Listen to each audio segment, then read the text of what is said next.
তো চলে এলাম বন্ধুরা আজ একটা নতুন একটা রেসিপি নিয়ে। রেসিপি হচ্ছে চিকেনের রেসিপি করছি। তো দেখো তার জন্য আমি এখানে নিয়ে নিয়েছি 500 গ্রাম চিকেন ধুয়ে পরিষ্কার করে। আর এখানে চিকেনের জন্য যে মশলাটা লাগবে সেটা আমি নিয়ে নিলাম। নিয়ে নিয়েছি কাঁচা লঙ্কা, আদা, রসুন আর একটা টমেটো। এটাই আজকে মশলা চিকেনের। আর সাথে নিয়ে নিয়েছি দুটো কুচি করা পেঁয়াজ, আর এখানে দিলাম খানিকটা গোটা গরম মশলা।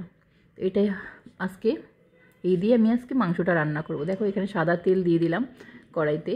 সাদা তেল দিয়ে দিচ্ছি কিছুটা পরিমাণ চিনি। চিনিটা অপশনাল, তোমরা দিতে চাইলেও দিতে পারো, নাও দিতে পারো। এটা শুধুমাত্র কালারের জন্য, কালারটা একটু ভালো আসে। দিয়ে দিলাম কথা বলতে বলতে পেঁয়াজ কুচিটা দিয়ে একটু ভালো করে লাল লাল করে নেড়ে নিচ্ছি। লাল লাল করে নাড়া আমার হয়ে গেছে। দিয়ে দিচ্ছি চিকেনটা, ধুয়ে রাখা পরিষ্কার করে চিকেনটা। তো এই সময়টা চিকেনটা মানে খুব ভালোও লাগে খেতে। রেগুলারও যদি চিকেন করা হয় এভাবে খেতেও কিন্তু দুর্দান্ত।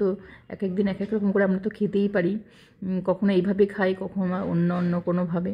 তো এইভাবে একবার করে দেখো তোমরা, খেতে কিন্তু দুর্দান্ত টেস্টি হবে। আর এখানে দেখো আমি যে মশলাটা আমি করে রেখেছিলাম, মানে মশলাটা নিয়ে রেখেছি, সেটাই আমি পেস্ট করেছি। আদা, কাঁচা লঙ্কা, রসুন আর টমেটো, সাথে দিয়ে দিয়েছি 2 চামচ টক দই। দিয়ে এটা ভালো করে পেস্ট করে নিয়েছি। নিয়ে আমি মাংসটার মধ্যে একটু হালকা নাড়াচাড়া করে দিয়ে দিলাম। দিয়ে এটা ভালো করে মিশিয়ে দিচ্ছি। আর এদিকে দেখো কাজু, চারমগজ আর কিশমিশ এটা একটু ভিজতে দিয়ে দিলাম।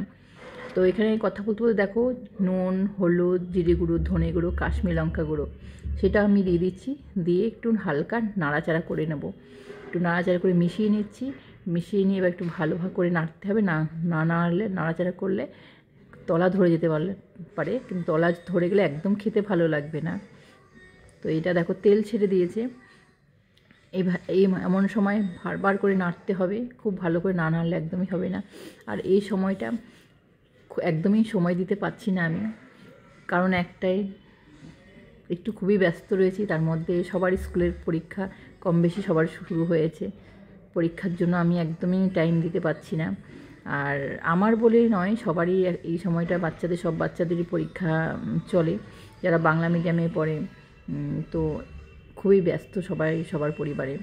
তো যাই হোক, কথা বলতে বলতে দেখো চিকেনটা ভালো করে কষিয়ে নিয়েছি। এদিকে দেখো যে ভেজিয়ে রেখেছিলাম কাজু, চারমগজ আর কিশমিশ, সেটা ভালো করে পেস্ট করে নিই, সেটা আমি দিয়ে দিয়েছি। দিয়ে এটা ভালো করে হালকা হাতে একটু নাড়াচাড়া করে মিশিয়ে দিয়েছি। তো মিশিয়ে নিচ্ছি। এটা মাংস কিন্তু একদম সেদ্ধ হয়ে গেছে, তবু এটাকে ভালো করে নাড়তে হবে। পুরো হাড় থেকে মাংসটা পুরো আলাদা হয়ে যাচ্ছে, এতটাই সেদ্ধ হয়ে গেছে কষাতে কষাতে। দেখো কষাতে কষাতে তেলও ছেড়ে দিয়েছে এখানটায়। আর এদিকে তোমাদের আরেকটা কথা বলে রাখি, এখানে আমার দেখানো হয়নি, আমি আরেকটুখানি সাদা তেল ব্যবহার করেছিলাম পরে। তোমরা চাইলে তোমরা যতটা পরিমাণ তেল ব্যবহার করো দিতে চাও দিতেই পারো, কম বেশি কোনো ব্যাপার না। একটু বেশি দিলে একটু ভালো হয়। তো আমি পরে একটু দিয়েছিলাম সাদা তেল।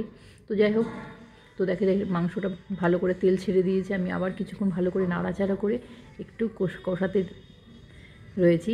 তো কষাতে কষাতে আরও একটা কথা বলি তোমাদের, এই সময়টা তো সত্যি বিয়ের সিজন, সবারই কম বেশি সব জায়গাতে বিয়ে হচ্ছে, আর বিয়ের মরশুম বলে কথা।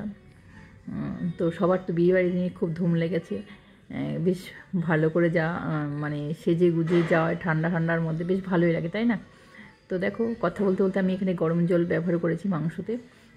গরম জলটা আমি গরম করে দিয়ে দিয়েছি। দিয়ে পরিমাণ মতো, খুব বেশি আমার জল একদম প্রয়োজন নেই এখানটায়, কেন মাংসটা আমার সেদ্ধ একদম পুরো হয়ে গেছে। বেশিক্ষণ মাংসতে বেশি জল দিয়ে সেদ্ধ করলে এটা খেতে একদমই ভালো লাগবে না। তো দেখো মাংসটা কিছুক্ষণ ফুটিয়ে আমি নিয়ে নিলাম। নিয়ে এবার গরম মশলা আর ঘি দিয়ে দিয়েছি এর মধ্যে।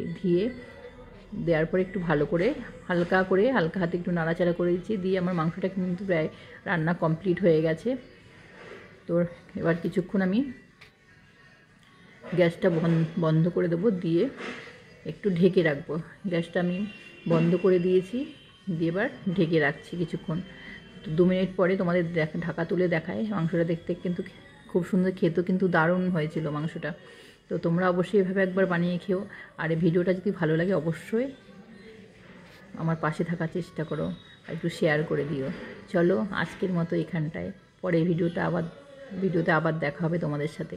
আর কেমন লাগলো সেটা কিন্তু অবশ্যই কমেন্টের মাধ্যমে জানাতে কিন্তু ভুলবে না। আর কে রান্না করে খেয়েছো এভাবে সেটাও কিন্তু আমাকে অবশ্যই কমেন্টে জানিও। চলো টাটা। ভালো লাগলে অবশ্যই পাশে থাকার অনুরোধ রইল তোমাদের। তো আজকের মতো এখানটাই, নেক্সট ভিডিওতে আবার দেখা হবে তোমাদের সাথে। টাটা।